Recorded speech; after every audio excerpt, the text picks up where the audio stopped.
Today we have our friend Sir Owen joining us for a look at the headlines in the geopolitical world. How you doing? Wonderful, David. It's such a pleasure to be with you. So good to talk to you again. And we've got some headlines to get to. So we'll jump right in, kind of a drive-by headline analysis. There's a story you shared from Zero Hedge, and I thought that we'd start there. And this piece, authored by Pepe Escobar, says what China is really playing at in Ukraine. Beijing is fully aware the NATO proxy war against Russia and Ukraine is the undissociable double of the U.S. war against its Belt and Road Initiative. It says, imagine President Xi Jinping mustering undiluted Taoist patience to suffer through a phone call with that warmongering actor in a sweaty t-shirt in Kiev while attempting to teach him a few facts of life, complete with the promise of sending a high-level Chinese delegation to Ukraine to discuss peace. Mm-hmm. The question is inevitable. What's the point of this phone call? Very simple, just business. The Beijing leadership is fully aware the NATO proxy war against Russia and Ukraine is the double. Until recently, and since 2019, Beijing was the top trade partner for Kiev. China essentially exported machinery, equipment, cars, and chemical products, importing food products, metals, and also some machinery. Very few in the West know that Ukraine joined the BRI way back in 2014, and a BRI trade and investment center was operating in Kiev since 2018. He goes on to talk about that the phone call is just business, how it works for them. It says the key meeting in India was between the Russian defense minister and his Chinese colleague. Li was recently in Moscow and was received by Putin in person for a special conversation. This time he invited them to visit Beijing, and that was promptly accepted. So what is taking place from your analysis of this piece and others about this? Well, it's fairly obvious. I mean, first of all, Pepe Escobar is one of the foremost international journalists, commentators, or geopolitical specialists out there. He's been with the Asia Times for quite a while, and he writes for for most of the publications I know that you and I read. And if you read on down to the end of the story, I think that what he said at the end of the day, what the real pressing matter for that would foment any kind of discussion between the Ukraine and China at the moment is that China gets most of its. I think was it neon or was it another product? It says roughly half of neon used in the production of semiconductors was supplied until recently by two Ukrainian companies, Ingas and Maripol and Cryoin in Odessa. There's no business going on since the start of this special military operation. That directly affects the Chinese production of semiconductors. Bets can be made that the hegemon is not exactly losing sleep over this predicament. Ukraine does represent value for for China. So what do you? So the big thing now is the chips and the semiconductors and that sort of thing. And I was totally unaware up until this article by Pepe of the dependence or seeming dependence to a major extent of China upon Ukraine for neon. I was not aware of that, but that in itself would be a motive factor for this conversation. But it kind of fits into China's entire approach. They are extraordinarily diplomatic. They're even-handed. In many ways, they really don't care about anyone's politics. All they want to do is do a deal. We've seen this all through Africa, where they're dominating. We see this in their Belt and Road project. They're not interested in your ideology. They're not interested in your fights, particularly. They just want to do business.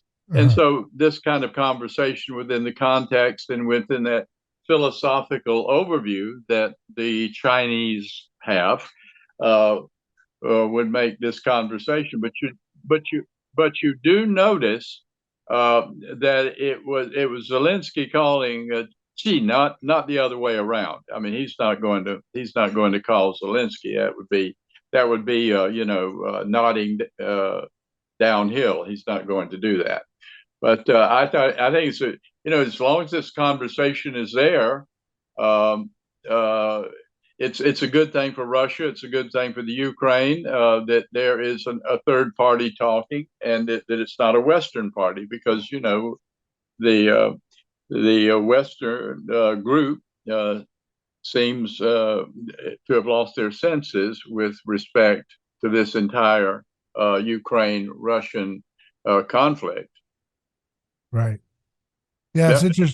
it's interesting to see how China's position continues to have a little bit more interest in having a resolution to this conflict. How do you see this related to the Taiwan situation unfolding? Well, well, I think that China can't help but look at the Ukraine Russia conflict, and see it as a prototype for Western domination, and what's coming up in the Taiwan dispute. I mean, they're almost, except that the Taiwan dispute is a little different, but the template, the Western template for approaching China Taiwan, is probably the same Western template of pushing right up into the border and fomenting all this threat right on the Russian border. And China sees what's happening in Taiwan, and NATO and Western powers pushing up on their shores, and injecting themselves into an argument that's really not their own. Uh, Basically, as you can't see it differently. So they are trying maybe some pre negotiations or stratagems to see that if they're effective with Ukraine, perhaps when this mess in Taiwan that the West seems dedicated to stirring up is handled similarly. They're just looking for strategies and tactics that might be of use to them later if things get hot in Taiwan. Right. Yeah, I can see this as just leverage, right, in dealing with the other issue. Say, you don't mess Well, with our it's interests. all politics, and of Yeah. course the Chinese are masters, and so are the Russians. They are master negotiators. I don't know what's happened to Washington. It seems that all of the reasonable adults have left town, and we just left with the crazies. But that's the situation. That's what we have to deal with right now. Right. I want to go to this story, and this is in antiwar.com. This is a Right. piece that I think a lot of people have a lot of anger about what has happened with Julian Assange and the treatment of him by the Yes. U.S. and the U.K. This piece, published by David DeCamp in Anti-War, says Biden says journalism is not a crime as he seeks Assange's extradition. Over Mm-hmm. the weekend, President Biden declared journalism is not a crime at the White House Correspondents' Dinner, a statement that rings hollow as his Justice Department is seeking the extradition of WikiLeaks founder Julian Assange for exposing U.S. war crimes. And he talks about Biden opened his speech by discussing Evan Gershkovich, a reporter for the Wall Street Journal who was recently arrested in Russia. Evan went to Russia to shed light on the darkness that you escaped from years ago, Biden said, addressing Gershkovich's parents. Biden also mentioned Austin Tice, an American who disappeared in Syria in 2012 while working as a freelance journalist. The U.S. accuses the Syrian government of holding him, an allegation Damascus denies. Tonight, our message is this: journalism is not a crime. Does that win you over to Biden? David, at this point, I don't think that any thinking American can be anything but tired of listening to Washington's and the mainstream media and their propaganda outlets the mainstream media's comments. I mean, we just know they lie, and they lie on every level. And Biden, of course, he's barely there. I mean, I don't know if a man can put three thoughts together. So, I mean, this is just, the hypocrisy. The hypocrisy is now visible to the world. On the one hand, it's just such an embarrassing thing to talk about press freedom when you basically have attacked the number one journalist on the planet, Julian Assange, and have harassed and had him imprisoned by your UK lackeys. Basically, it's just embarrassing. I don't know how Biden can make. It's insulting to think that he thinks that the American public believe his nonsense about Assange. But I do realize that there are some Americans who may feel like that they have a grievance with it. But Assange is a journalist, and he's not even an American, for God's sake. So how in the world can he be guilty? He didn't do any of his business, so to speak, here in America. So I don't know. This is as bad as learning that our government tortures people, in my opinion. Maybe even worse. It's pretty insane to think that folks would even take such statements seriously. I can't even understand how that's possible in this day and age for someone to say, "Oh wow, Biden is a champion of journalism." Hey, my goodness! I mean, this is a serious message here. Well, really, in America, I mean, if you parse this thing, everybody who tells the truth about the government, they've come down on them with a ton of bricks, and the liars who have committed these offenses, who have done these atrocious things, i.e., governmentals, they walk free. They go out, they prosper, they write books, they get hired by think tanks that feed information back into the system. The criminals prosper while the righteous, you might say, to use an interesting term, but the righteous are put in prison. I mean, Assange, it is embarrassing. And to have the temerity to talk about something happening to a reporter in Russia, who I understand was at some tank factory or something, trying to look at the production output or something, who knows what he was doing there, but he was at a sensitive site, I believe that's correct, in Russia, and gets arrested. I mean, if some Russians showed up here at the Central Command in Tampa, Florida or something, or snooping around the entrance or getting inside in some way, I mean, I'm pretty sure they'd be arrested. So it's almost not worth talking about because it's so blatant, if you know what I mean. Right. But you have to talk about it because that's what the propaganda machine, and that's all it is now, our quote unquote mainstream media puts out. It's this Ukraine-Russian conflict has just been a pivotal moment here, I think. And to see the propaganda machine that Washington turns on, and how complicit the so-called mainstream media is and has become. Right.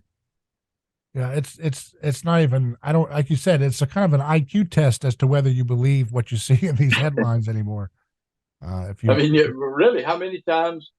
I mean, we just have a history. Now it's just so blatant. But the 911 thing, just when we went full bore security state, has completely destroyed, I think, a lot of myths that we all grew up with. I mean, because now we see a whole different animal that we're dealing with out of Washington than before that 911, and it was apparently just sitting there ready to pounce. And that 911 really afforded it quite an opportunity to put in place and if this is the blunt end of what what's to come. I certainly don't want to be here when the sharp end hits, if you know what I mean. Yeah. Yeah. Here's another story turning to the matter of Europe and what's going on with energy over there.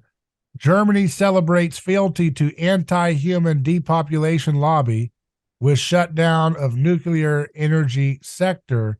This is a story in the Duran.com. And this one says, last week, Germany signaled its willingness to serve as some techno-feudal sacrifice, appeasing Gaia's demands for blood by shutting down the last 3 nuclear reactors amidst the greatest self-induced energy crisis caused by demands to cut Europe off of cheap Russian gas.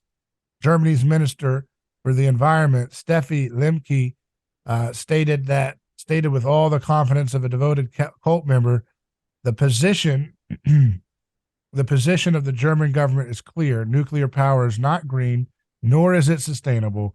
We are embarking on a new era of energy production. I mean, how dumb could you be? As we will soon come to see, this new era of energy production is in truth merely a euphemism for depopulation, which would be easier to see if the political class had not been intellectually castrated in the basics of energy science or morality. Germany is not alone in this race to the bottom, but joined by a handful of other European nations, which have been told that the disaster that tore apart the lives of millions of people in Fukushima in March 2011 was so dangerous that all nuclear energy had to be dismantled post-haste. In Ireland, laws were passed in 1999 making it illegal to ever construct nuclear power. And in Switzerland, a 2017 referendum demanded that all reactors be shut down. In 2021, Belgium had voted to completely shut down its nuclear sector by 2025, while Spain committed to shut down its entire nuclear sector in 2019, which currently supplies the nation with 20% of its energy. Earlier, Denmark passed a resolution in 1985 to never build a nuclear reactor, and Italy shut down its last reactors in 1990. This is pretty disturbing, but it relates to my recent interview with the film director, Hollywood legend Oliver Stone, with his writer and our chief science advisor of A Neighbor's Choice, Dr. Yu, in which we talked about this very matter. Now, France is a deep contrast. They've been, and it looks like, engaging in more nuclear energy development. But why is Germany doing such a stupid, catastrophic choice like this? It makes you believe that perhaps there is some kind of depopulation motive here, although people don't want to accept it. People still want to believe that politicians are just basically different forms of Mr. Rogers with varying levels of competence. Well, that's a lot to unpack, but basically it gets down to this, David. Germany apparently and a number of European countries have made the decision at the governmental level, which runs everything, to let ideology trump common sense. I mean, at the base of everything we do in modern societies is energy dependent. It's just very simple. I mean, it is. It's energy dependent. I mean, to flush your toilet requires water be pumped in from some central system that is reliant upon energy to turn turbines to pump water. To turn on your air conditioner or your printer or your computer or have this conversation requires some sort of central system to produce electrical energy so that we can have this conversation. It's just so fundamental that it's not even worth arguing about it, because if you even posit a different position and don't realize that energy is central to development, to human well-being, to exist, then I really don't want to waste my time talking to you, because I mean, we've seen that I have been on numerous governmental councils, and I listen to people, and the kind of people, unfortunately, who show up on these things and who have the time, whose lives are not full enough that they have something going on outside, and they're attracted to being in government and want to be on these little committees. They are ideologically driven, and they are just logic proof in terms of talking to them about substantive, fundamental base issues. They're so blinded by their ideology, and of course, in Germany, it's really good. Now you have the Greens in control there, and they are anti-human. I mean, they at the end of the day, if you analyze the Green and and a number of the environmentalists, they are just when you get down to the base, they are anti-human because they don't want so many humans. Humans are dirty and nasty, and they make messes, and they eat food that the earth produces. It is a hard thing to follow logically, but you're seeing this in Europe where this green movement and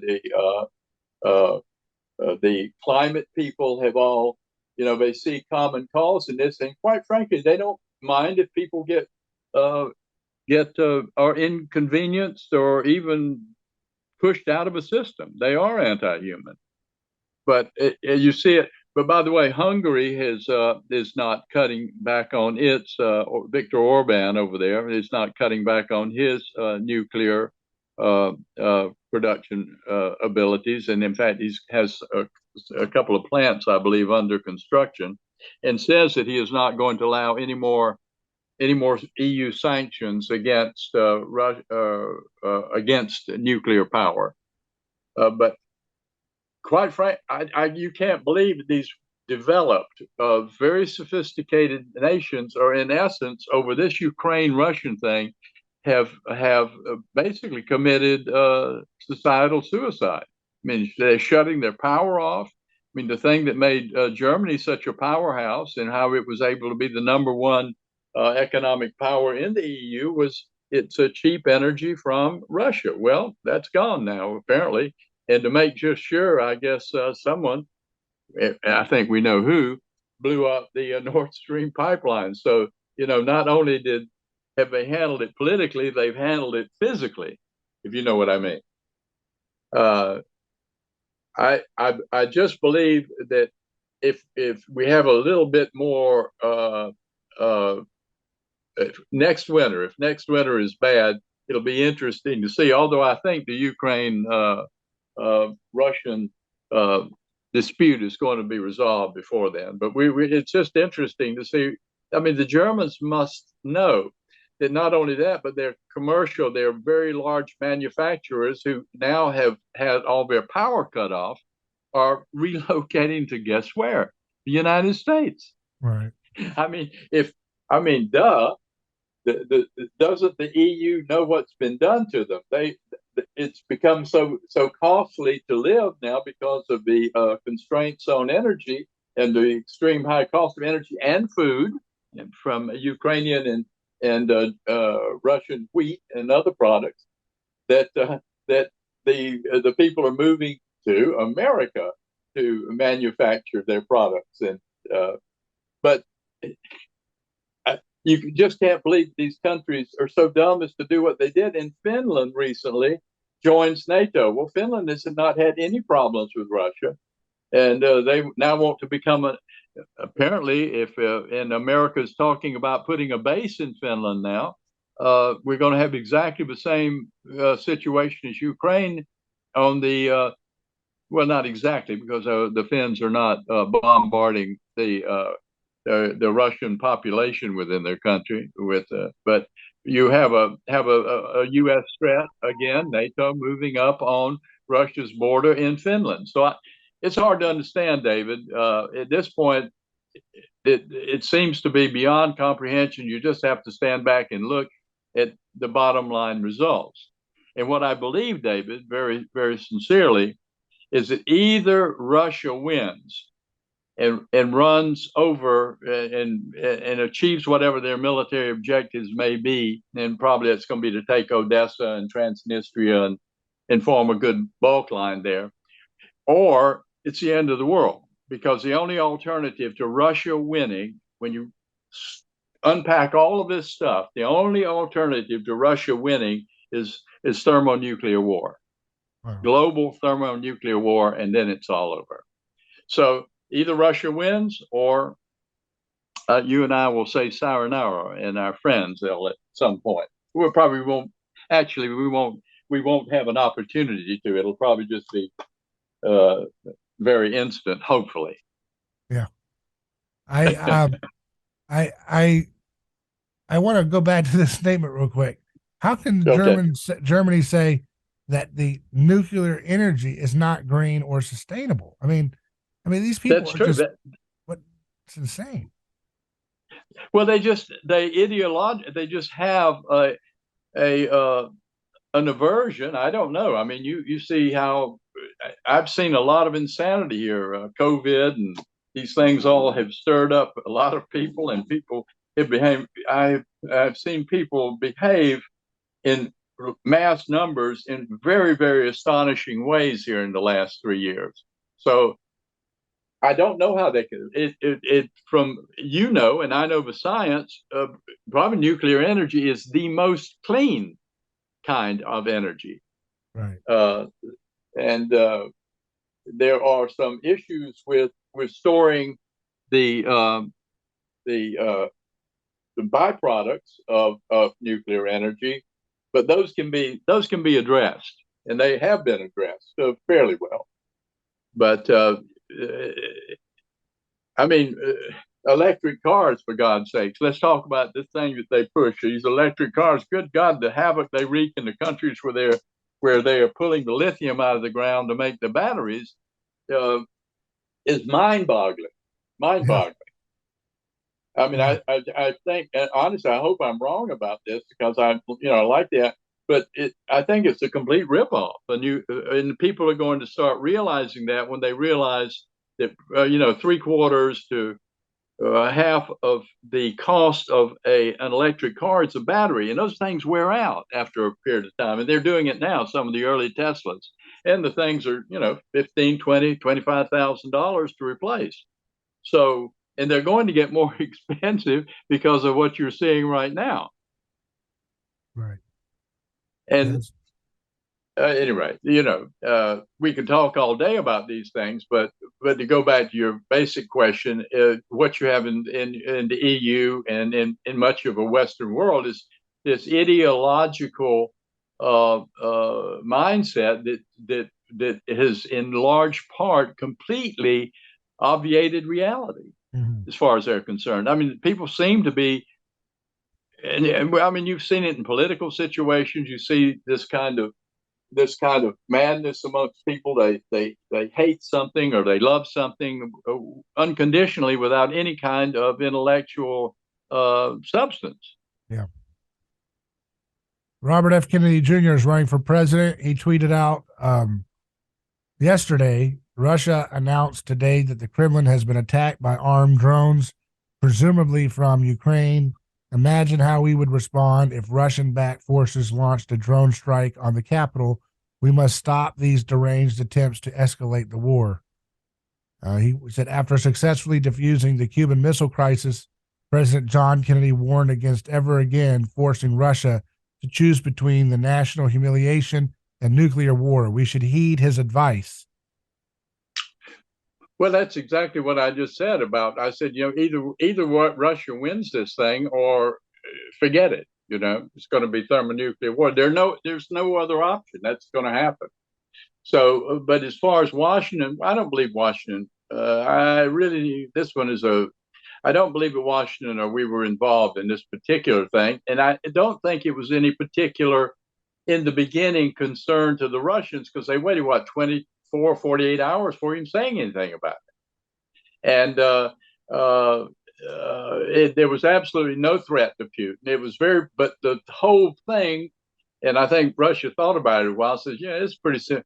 It was very symbolic. I mean, the Russians, the people now, I'm reading today and getting off of TASS and some of the other places, that the Russians are really charged up, and their support for Putin is now through the roof in anger over this symbolic attack of what is kind of a state sacred spot in Moscow. I mean, no, nothing has ever hit the Kremlin since the Germans bombed it in World War II. And the Russian Duma, I heard a very interesting quote. Somebody in the Russian Duma says, this is no longer a red line. This is a stoplight, whatever that means. But I thought it was kind of interesting.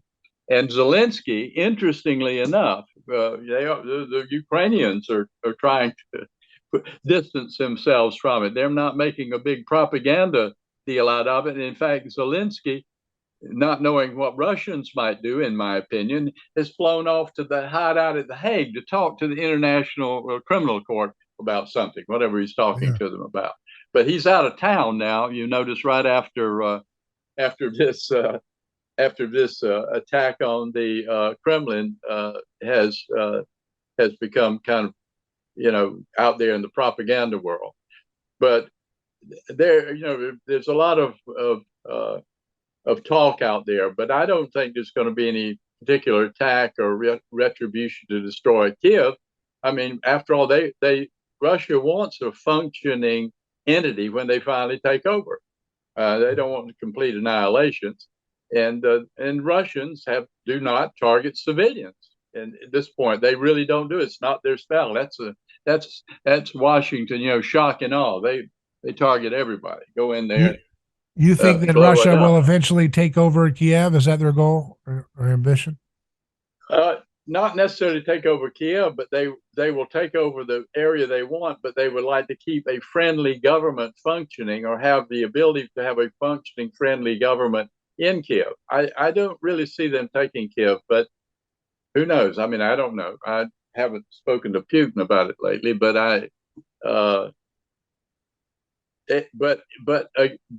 and I'll say, if there is some sort of follow-up attack on Moscow, and or the Duma, and or any Russian officials, high-ranking officials, then we might have a new ball game, if you know what I mean. I think that the issue would be reassessed. But at this point, I saw a video this morning of Putin. He was speaking, but he's his normal emotionless self, very controlled, no commenting about this, no panic. There's no panic among the governmentals. They're just mad. But he's sitting there, and it seems to be that time is on the Russian side, because if you look around, we talked about the energy thing, but Europe is beginning to fracture. There are just major philosophical fissures starting to develop. I mean, Macron sort of is kind of credited with kicking things off. But last week in Poland, their number one general, who's really been nothing but good news about the Ukraine, he says, well, Ukraine can't win. They don't have a manpower. They don't have a weapon. So the wind is starting to change a bit. But I don't think that this attack on Moscow is particularly significant. I just don't think that it's the sort of thing that's going to engender any change in the Russian plans. They've been very methodical. They're chess players. Everybody says what they think the Russians are going to do, and the Russians just continue doing what they're going to do. And I mean, you just have to look at the logic of having the size military that Russia has right across the border, their logistical abilities right across the border. They're going to grind Ukraine up eventually. It just depends on how long. Only thing that's keeping Ukraine alive at this point is all of this unprecedented amount of materiel and support from NATO and the EU. Well, that's it for today's show, Sir Owen. Always a pleasure to speak with you. And I want folks to, if they want to subscribe to your email newsletter, to email you at tamarind@hotpolitics.com. That's tamarind@hotpolitics.com. Thanks again. Thank you, David. Good to talk to you. Very good. And as always, if you want to stay in touch with us at A Neighbor's Choice, you can email us hello@aneighborschoice.com. See you there.